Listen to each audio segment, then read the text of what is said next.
everyone, Zane here. This is my Academy Award, or not awards, not category picks. Thanks. All the categories I picked, for who I think will win, or who will be the runner-up, or the second winner, whatever you want to say. Yeah. So I have my picks like kind of lined up, but I'm gonna explain them, and then maybe I'll do last-minute changes depending. While I also compare it to like just the experts or it's on Goldderby, see what, if anything, why they may be leaning towards that or whatever. And this is just gonna be, we're just gonna go for it and be the end. Here we go. My very last award show prediction picks video. Here we go. Number one, well, how we're starting it is live action short. Now, I know I knew there was something else I needed to watch. I knew I need to watch The Wonderful Story of Henry Sugar because it's a Wes Anderson movie, and I've been meaning to. It's just been a bit busy. But that being said, I've seen the strong ratings for both critics and audiences, and honestly, it's Wes Anderson, and since he hasn't won before, I maybe just be slightly softy on this point, but I'm just still gonna go for Wes Anderson's Henry Sugar movie, short film. So I'll watch it soon. Then, my opinion will probably still stay the same. So I'm just gonna go with it. But then for kicks, I guess I just picked The After as my second option. Yeah, it's close enough. Now for best documentary short. Now, these are also some of the things I don't really watch that much, but so I'm just playing it I'm just guessing. That's by the odds and by what the experts say. But currently I have the ABCs of book banning and The Last Repair Shop. So you have those, and there's a few other, I still got a few other ones, but basically, even the experts are a bit divided as well. Like they're all aiming for the ABCs. While there's still a few, and there's obviously a few that are that are trying to go for in a different direction. I don't know, that's always bound to happen. My guess is, my leap of faith, I'm gonna go with the ABCs as my first pick. I'll keep that the same. Then The Last Repair Shop, I'll keep that as my number 2 pick. Now for best animated short. Let's see. We have Letter to a Pig and War is Over. Okay, so interesting. So those are the two that are like technically in the lead out of like all the picks and odds and all that. And since I haven't seen them, I'm just like taking it like a gamble. So we'll just hope for the best. So I'll stick with Letter to a Pig because it's, it just seems like it has the higher score, and then I'll just go with it. And then War is Over is, I guess, my number 2 pick. Yeah, I know these are the simple ones, but we'll get to the harder ones next. All right, now for international film, we have the leading ones are The Zone of Interest and Society of the Snow.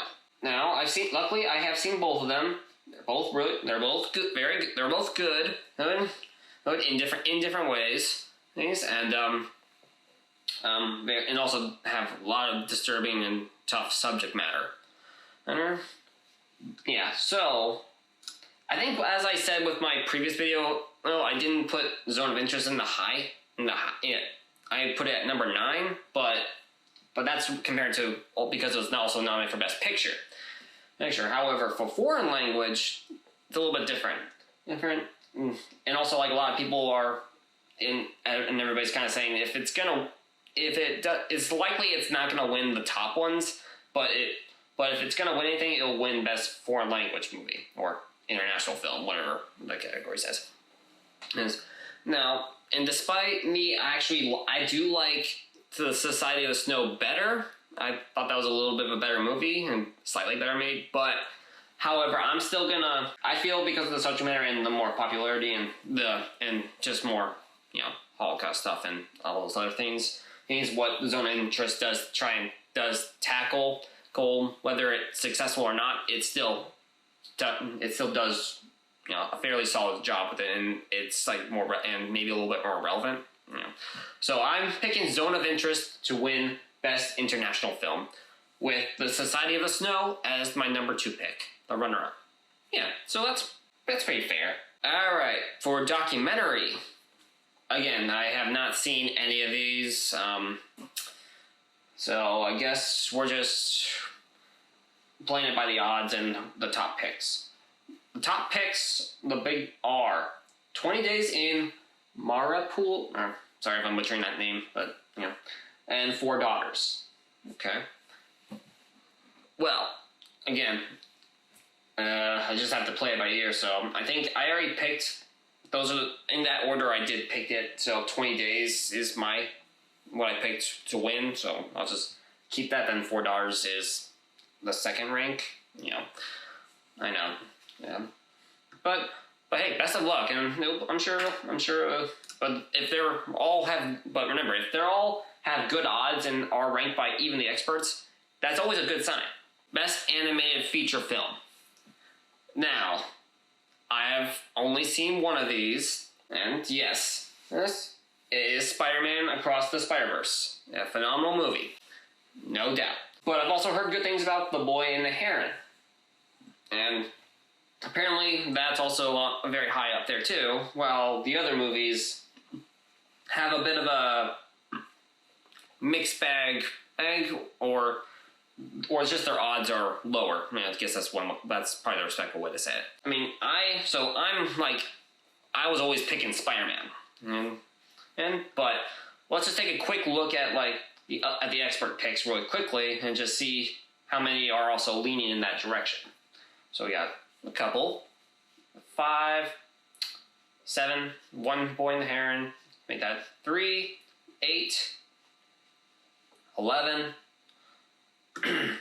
14, so 16, then 4 Boy. Okay, so the majority of them do think Spider-Man Across the Spider-Verse will win, and I'm keeping it that way. But I can see The Boy and the Heron winning as the alternative because, well, it's obviously a Hayao Miyazaki movie, and he's phenomenal. Well, I really like him too. And I mean, I hope they're not biased over its sequel. Well, sometimes some of them are, sometimes they're not. Usually when it's Pixar, they're not really that biased. Right? So let's hope that that still applies here. Just because it's Sony, not Disney. Like Toy Story 3, 1, and 4, all that stuff. But hopefully, they don't think of it in terms of sequel. They just think of it in terms of just being a really good and entertaining movie and spectacular animation. Because there's so many animation styles and aesthetics that are very pleasing and beautiful. And you have to, and hopefully the voters admire that and see that and will hopefully vote for it because of those reasons. Yeah. But yeah, so Spider-Man is my pick to win Best Animated Feature. Boy and the Heron is number 2 pick. And now for Best Visual Effects. So this one's going to be a very interesting one. It's also the most difficult to pick because, obviously, well, as you can see, Oppenheimer was not nominated for visual effects. I think they don't because it was primarily practical effects, and maybe they don't consider for some reason don't consider practical effects. They're usually visuals. It's a weird thing, and you probably might need to get adjusting. I don't know. It's a very I think that's something that down the line they need to reevaluate the whole best visual effects or effects, whatever.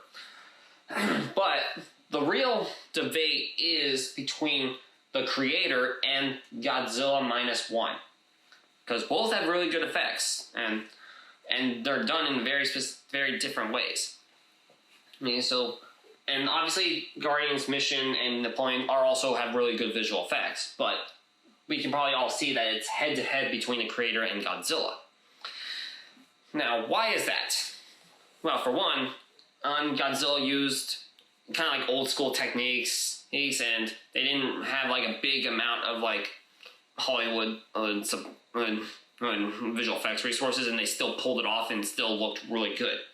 And a similar case is for the creator, where Gareth Edwards and his team, they decided not to rely too heavily on Hollywood supplies, and because they had to reduce the budget in a big way.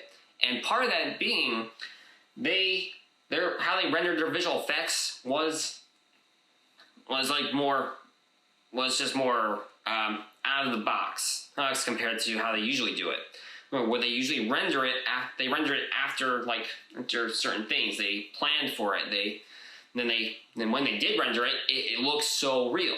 Because all the androids, the necks, all that, and just all the beautiful aesthetics. It's all those things that stand out and it was done at a movie that would have cost like $300 million, but only cost $80 million, which is significant. And honestly, it looks so much more real than a bunch of other movies with big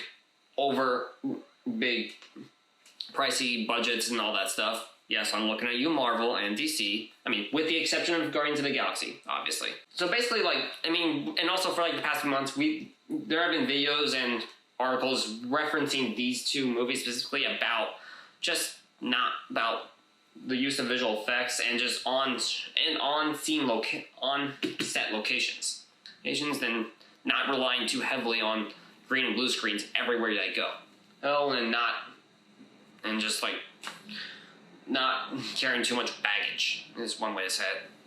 But so those are the fair fit fight between both of them. But what the experts also are saying, and let's see what they also pick. I think recently there's a little bit more divide. Even Napoleon had a bit of a push, so that it makes sense because making a few hundred guys look like 100,000, and also beautiful aesthetics and hiding all the layers and all that stuff. It's just it's understandable. Well, then you have Mission Impossible. While doing as many things practically as possible, there's still some very specific, but they hid a lot of visual effects in very subtle ways. And in Guardians, it's just better, properly rendered and done, executed better, and than other Marvel movies. So we have all these things, and even dividing them, it's a tough one. But but a lot of it is still between Godzilla and the creator. They're very tight races. And when I saw Godzilla, I saw the black and white one, so maybe the color one might have a little bit better. Maybe it had better visual effects looking in shots, but you can see more detail. That's what I mean. But so I am gonna be between both of them. I'll be okay. I think I'm gonna be okay with either one of them, but I'm gonna go with the creator for best visual effects as my main pick, and I'll keep Godzilla as my number 2 pick. So I'll be happy with either one of them winning. Now for best sound. I selected Oppenheimer and Maestro and Mission Impossible, but also this was also a bit dated, so we're gonna move things around a little bit. I think, so this is the first time I'm actually making the actual edit during this. Yes, but obviously Oppenheimer stays on the top of the list. I think that's gonna win, and because there's so many different sound mixing and editing in this movie, that just feels like it's right next to you. But also you got the zone of interest, because that's the other thing about that movie is the sound in the background is what's also a big part of the movie. Maestro, it's also because obviously because of especially because when he does the musical performances, there's you gotta have that. Then I'll give Mission Impossible, I'd say a little bit more Mission Impossible before the creator. So that's what I would say. That's what I say. And so Oppenheimer as the winner, with Zone of Interest as my number 2 pick. Now for Best Original Song. We got an interesting one right here. Well, for one, we got the Barbies. Barbie songs are my top picks, and for the most part, they're the editor's top picks. Yeah. Yep, for the most part, that's pretty close enough. Yeah, so, like, it's like a divide between both of them, where it's like, what was I made for? It's like, it's touching and it kind of embodies, like, the part of the movie's themes. And it's also a good song from Billie Eilish and her brother. And so she could win her second Oscar. Then you have I'm Just Ken, which is it's fun. It's a little silly, but it's fun. And it's just, yeah, that's part of what I said earlier. Just loosen up. You just have fun, and it works in the movie. Yeah. So it's like all those things. Both of those things. That's where it's going to be that's where it's probably what they're going to decide between, is it going to just be fun, or is it just going to be like the one that is touching and hits the themes. I'll be fine with either one of them, but I'm picking what I was made for as my main pick, with I'm Just Ken as number 2 pick. Yeah, that sounds fair, and a lot of the experts also seem to agree, so we're gonna go with that. Now for Best Original Score. Yes, Oppenheimer, definitely. I think it was gonna win and should win. And the score just is spectacular, and it helps keep the pacing going and matches with the film editing. It just works in sync. It's just and it's just powerful. So that's why I think it should win. But the runner-up, Killers of the Flower Moon. Gotta be. Yeah, Killers of the Flower Moon for sure. Then obviously afterwards I just put Indiana Jones, then American Fiction, and Poor Things. Now for production design. I have Barbie and Poor Things as my top 2 picks. Because those are where where the strengths are with these 2 movies. Well, Barbie has more strengths, but Poor Things, their production design was what I mentioned in the previous video, and it is one of the strong points of that movie, which is what I really like about it. It's a bit of a divide where you have both have for the most part, pretty practical sets. Barbie has more practical sets, and it just fits the whole dollhouse aesthetics. And it's when you have Poor Things, you have a little bit more, kind of a blend between old-fashioned houses and fantasy stuff. And especially the ship. It's a tough call, but with the experts there, seem to be very tough on it too, because they're divided between both Barbie and Poor Things. Poor Things and Barbie. It's all that. So it can go. I think it can go either way, but I'm still gonna stick with Barbie as my pick for best production design, with Poor Things as my second pick, the runner-up. Now for best makeup. Well, hair and makeup, but yeah, same thing. So, this is one of those things where I said I originally picked Maestro and Poor Things as the head-to-head, but also Society of the Snow. Yeah, those are the main ones.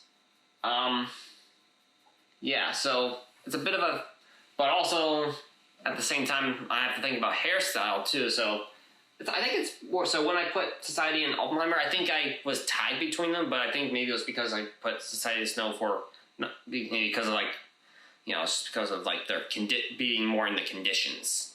And so I gave them that so I gave them a little boost because of that.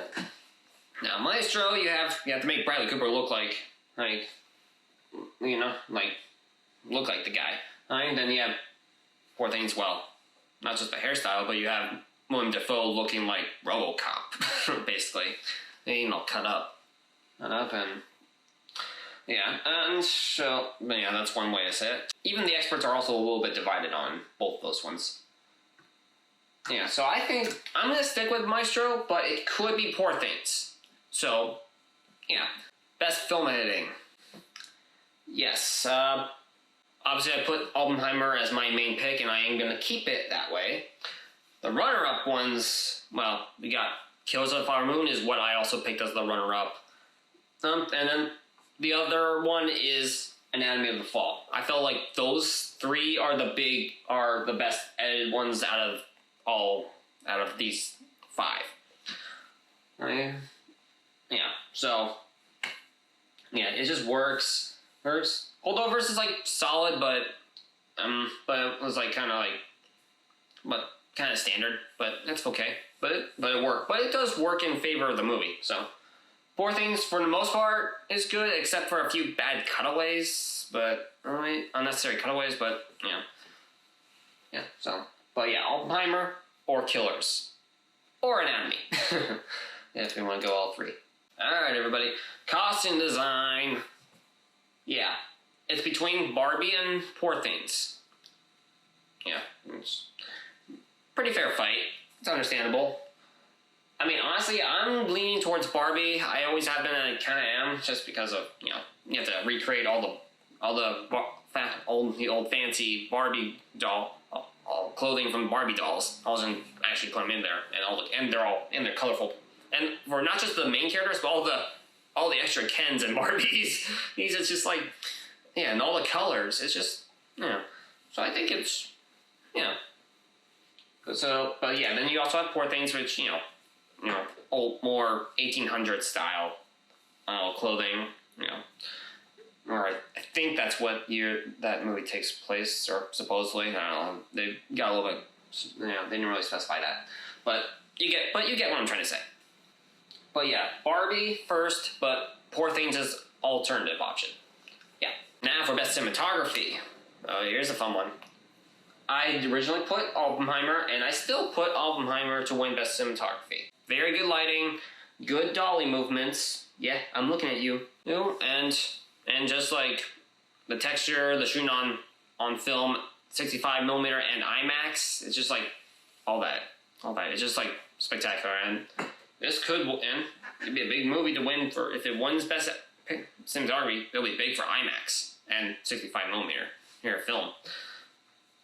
Which it's been a while since they've won any of those have won. But obviously, but number 2, I put Killers of the Flower Moon. Yeah, the cinematography is beautiful, especially like the silhouette backlighting with all the flames. It's just like the anamorphic flares, all that, the textures, the different like looks that transition over time. It's beautiful. Then afterwards, I just put Maestro, which was my third pick because it's beautiful cinematography and beautiful lighting and good framing. Then I still haven't seen El Cody, but I like the cinematographer, so I put that. Then obviously I put Poor Things and means below there because, as I mentioned in the earlier video,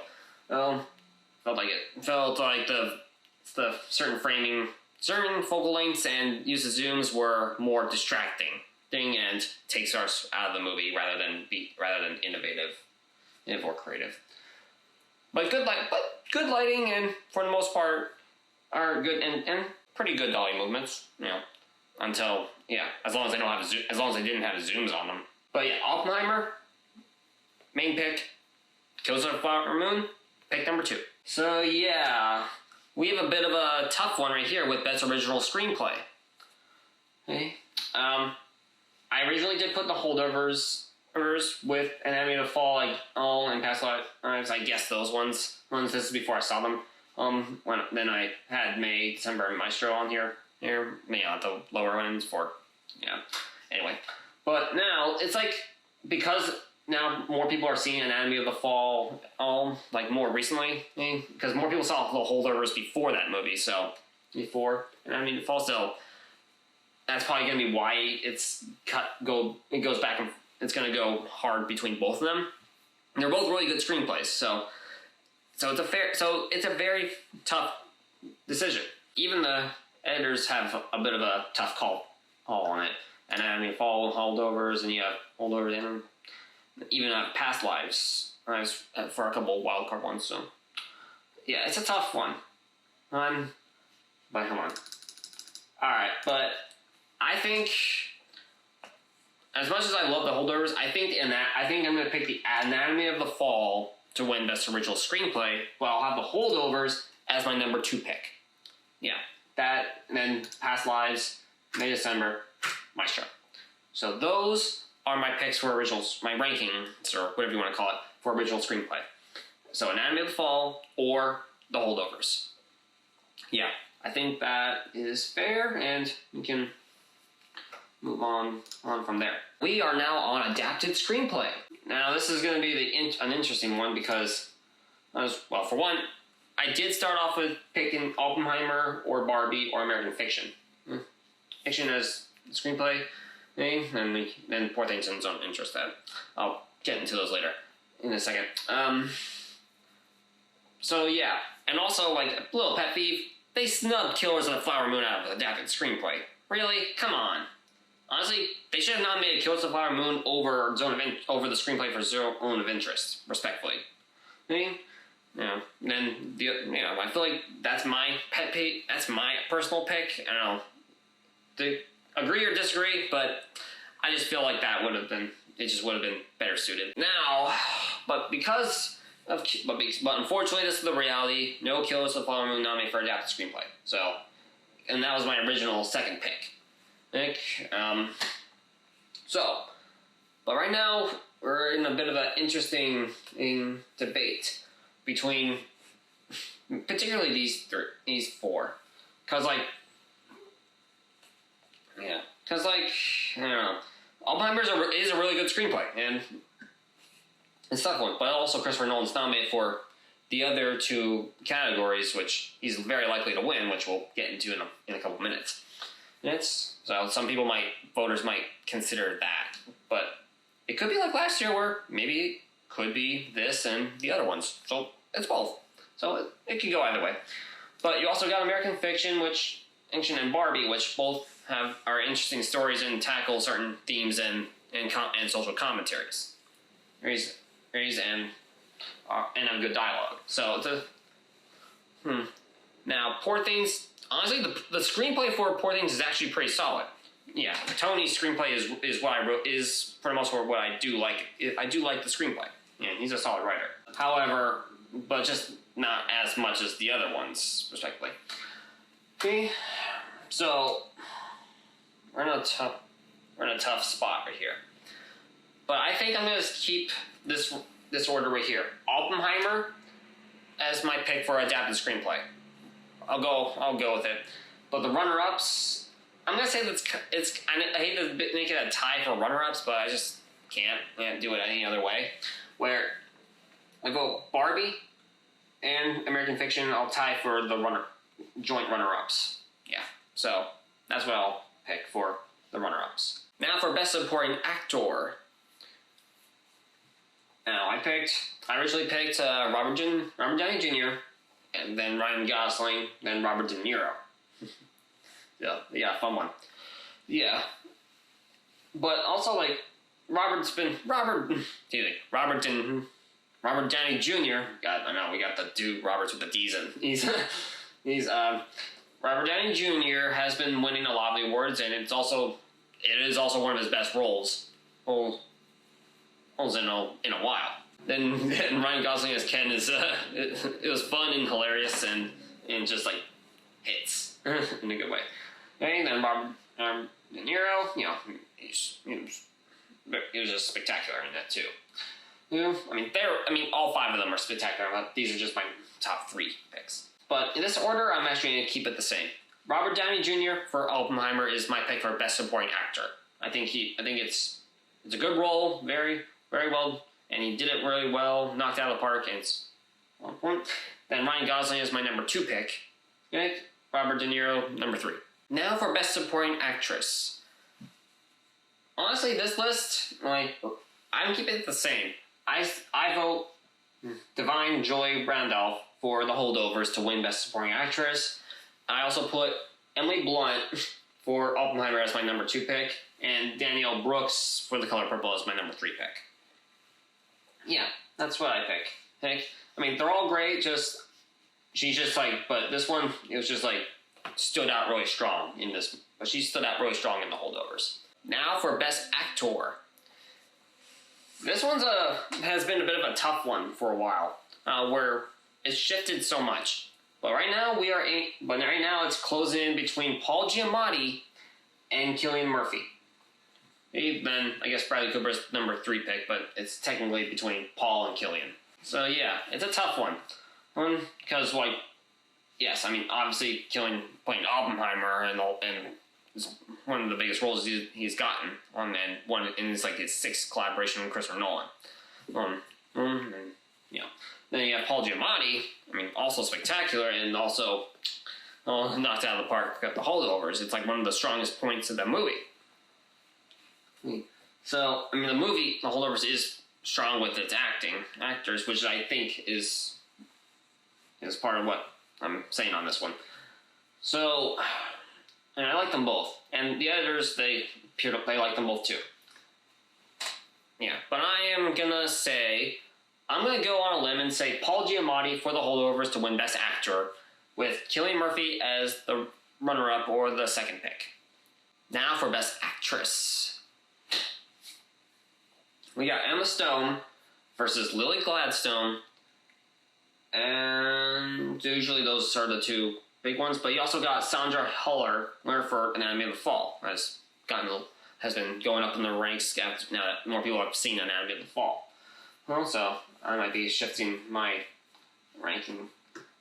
Yeah, so it's a tough one, but honestly, I'm still going to keep this order the same, because, like, for one, Emma Stone, spectacular. I think she could win again, so get her 2nd Oscar. But I also think Lily Gladstone also stands out really well. As a good, like, other winner. And also Carey Mulligan, she's spectacular in Maestro. You gotta admit, she's just spectacular. So, yeah, it's just like, I'm sure, and I still haven't seen that deed yet, but I'll get to it. But Anatomy of the Fall obviously she's also great too, but I'm just going with it. Sorry if I'm rambling. Now for Best Director. Yeah, I think this order's gonna stay the same. Which I'm gonna explain. Obviously, Christopher Nolan, I think, should win Best Director. Like I said earlier, all of his movies have built up to this, and it's his year. This is the movie where he gets it. He deserves it. The alternative option is Martin Scorsese. So that would be the next alternative, where Martin should be the one. And if Chris doesn't win, Martin should be the one. So yeah, this year, it's Chris's year. He deserves it. You got it. You gotta have it. We need it. Now the final category, which you probably already know my pick, but I'm saying it anyway. Best Picture. I am picking Oppenheimer to win Best Picture. It should win Best Picture. It is basically locked, fingers crossed that it stays locked. But obviously, there's also Killers of the Flower Moon and The Holdovers. Those are the alternative options. So, but for the most part, it's a very solid year of all these categories. It's wild. And impressive. So yeah. And thank you all for watching these videos, and yes, this is the last time I'm doing a video prediction picks. Thanks. Everything else will just be on social media stuff with just, story stuff like text and stuff like that. And if there are any other vlog stuff I do down the line, it'll mostly be about like just production stuff, like behind the scenes stuff after I shoot something, or just stuff like that. I don't know. Anything is possible. Thank you so much.